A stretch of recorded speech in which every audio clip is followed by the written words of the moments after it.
Canada's democracy has been under attack by authoritarian regimes. Chief among them is the People's Republic of China. We're here today to address a question that all Canadians have been asking. Who are the parliamentarians who have been identified in a confidential report by the National Security and Intelligence Committee of Parliamentarians? In their special report, paragraph 164 states that NSICOP has, quote, seen troubling intelligence that some parliamentarians are, in the words of the intelligence services, semi-witting or witting participants in the efforts of foreign states to interfere in our politics, end quote. How can Canada have an election if Canadians don't know whether the people they're voting for has their best interests at heart or if they're serving a foreign master? Nearly every opposition party leader has called for the names of the parliamentarians identified in the NSICOP report, but the Trudeau government refuses to do so. This plays directly into the hands of authoritarians. Until those names are identified, a cloud of suspicion hangs over all parliamentarians, but especially those of Chinese heritage. It's time for the government to come clean to Canadians and defend our democracy. Sam. Thank you, MP Vuan. I'm here today to highlight some of the names and entities covered in my updated book and to pose a question. Should other Canadian journalists be examining the openly available evidence surrounding these networks? Firstly, my book recounts reporting on a 2020 tape recording provided to me, where Senator Yuen Pao Wu is heard in a 47-minute private briefing with the Canada Committee 100 Society. This group included Conservative Senator Victor O as an advisory member, along with an individual officially listed in a Chinese United Front Overseas Leaders Group. The Canada Committee 100 Society is led in Vancouver by Ding Guo, a journalist who is also an advisor to British Columbia Premier David Eby. Other journalists participating in this tape-recorded meeting with Senator Wu later supported Liberal candidate Parm Bains in 2021. Bains had told these journalists he opposed Kenny Chiu's Foreign Agent Registry Bill, describing it as an exclusionary policy. Ding Guo was also reportedly involved in the 2022 Conservative Party leadership race, alongside community leaders officially connected to Beijing's overseas influence arm, the United Front. I can provide more details later on how this should illuminate NSICOP 2024. In the taped meeting, attendees asked Senator Wu about his stance regarding United Front Work Department community group activities in Canada. These groups, according to CSIS, are central to targeting Canadian politicians for influence and election interference. Senator Wu expressed his concerns about Canada's focus on United Front groups, stating, "Whether you belong to an organization that happens to be listed as a United Front organization should not be a litmus test," and added, "I am fighting very hard against that type of litmus test." Mr. Burton, the sinologist and Mandarin language expert, reviewed the full tape recording and told me, quote, "Senator Wu's briefing to Canada Committee 100 Society effectively enables the legitimacy of agencies of the Chinese Communist Party in our country. This does call into question Senator Wu's intervener status in the inquiry. Senator Wu didn't comment to me about his remarks, but said I should question the Hogue Commission, who also didn't comment. Ding Guo has said there is nothing inappropriate with Canada Committee 100 Society activities. Therefore, in Willful Blindness 3rd edition update, I write, in a way, Senator Wu's intervention in the Hogue Commission seemed to fulfill his taped pledge to the United Front. He repeatedly filed submissions undermining Canadian intelligence and using Chinese intelligence talking points. My confidence that he appeared to act for Beijing was bolstered by information from a person I call Confidential Source 1, who confirmed that Senator Wu, appointed by Justin Trudeau, was under CSIS investigation.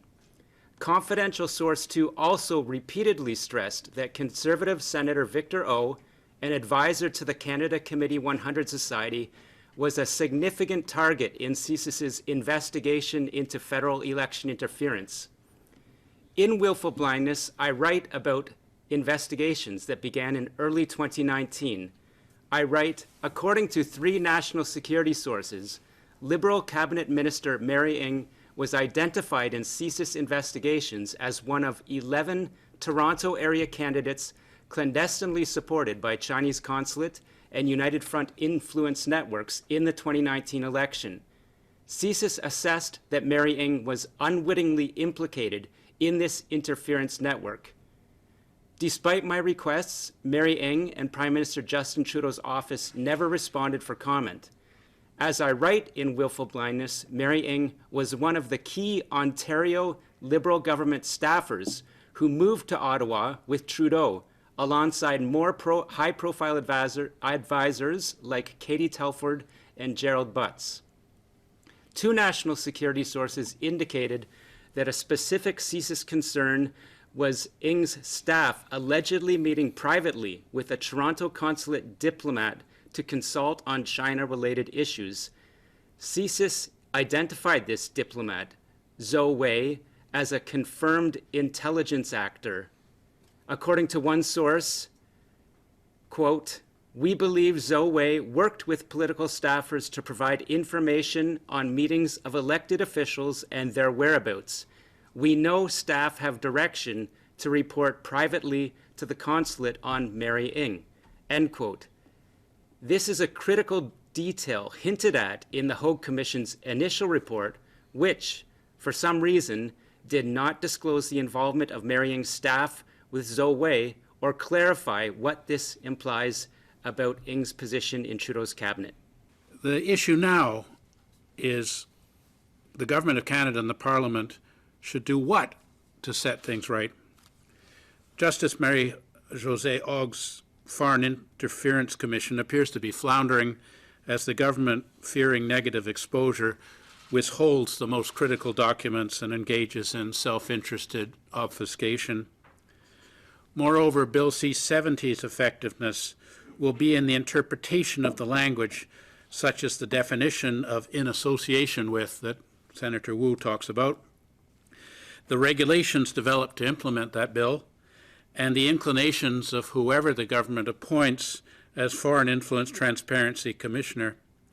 If we don't get it right, we could end up with a Foreign Influence Transparency Registry that will have no names on it.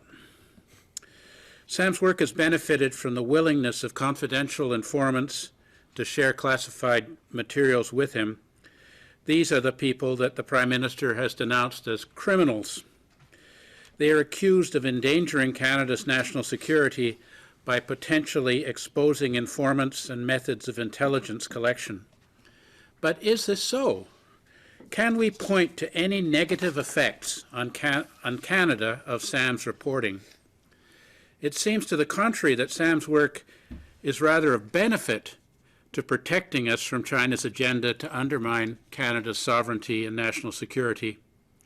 If so, this calls upon our government to become more forthcoming with what classified investigations learn about China's malign activities. A May 2023 CTV report entitled "Why Does Canada Have a Disproportionately High Number of Chinese Diplomats?"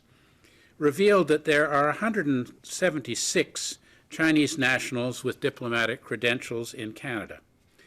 In contrast, the United Kingdom's active database of foreign representatives shows that there are 124 Chinese diplomats working on British soil, 50 fewer than there are here in Canada, despite the UK having a larger population of 67.3 million, with 4.7 million people identifying as ethnic Han Chinese in Britain. According to Canada's 2021 census, there are just over 1.7 million people of Chinese origin living in Canada. While Canadian demographics are like Australia, we have nearly 3 times as many Chinese foreign representatives here. Australia has granted diplomatic credentials to 64 Chinese officials compared to Canada's 176. The numbers of Chinese diplomats in Canada indeed look disproportionate considering that the United Kingdom has 44 accredited representatives in Canada, while Japan has 73. So assuming that China certainly does not require this number of accredited diplomats in Canada to fulfill legitimate diplomatic functions here, the large numbers of diplomatic passport holders from China working here in Canada would likely show that a high proportion of China's diplomatic cohort here in Canada handles diplomatic influence operations that have tipped over into interference activities. Michel has suggested about 70% of them are not engaged in legitimate diplomatic functions. Here in Canada, we can observe former cabinet ministers, former ambassadors to China, and people retired from senior roles in our foreign ministry who have assumed lucrative China-related opportunities after leaving government service. It would be very difficult for Bill C-70, the Foreign Influence, Transparency and Accountability Act, to track the silent implication of future payoffs for officials who took the Chinese Ministry of State Security's bait years earlier and therefore are not following up on documents produced by security agents calling for the government to do something about Chinese malign activities in Canada. So we need other mechanisms to deal with this issue of people after retirement who may have been neutral or possibly even wittingly served Chinese interests from gaining benefits from a foreign power.